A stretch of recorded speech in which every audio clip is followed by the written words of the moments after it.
Sæll Eirík, staðan þannig núna að ef þú bregst ekki við fyrir vikulokkin og leggur fram viðbótarveð, þá bankanum heimilt að rifta láninu og ganga á eignina. Atli kom til mín og bað lán. Víst átti ekki á hringinn. En ég var bara ekki aðstöð til að hjálpa honum, því miður. Það málið með hennar bróður. Þú getur ekki verið hérna. Nei, mamma. Kom hún. Bara nokkra daga. Það alltaf Inga.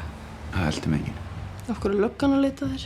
Það var bara eitthvað misskilningur. Já, það. En mennirnir sem að reynda að lokka svona okkar upp í bíl. Pabbi! Blessar! Hvað vantar mikið? 30 milljónir. Þú reddar þessu. Treystirðu ekki pottet í þetta? Hvað er eiginlega mikið? 1,5 kíló. Hvað stelpur þetta? Hún er alveg pottet. Hospital. Please. Hvernig ætlar að koma þér út úr þessu rugli?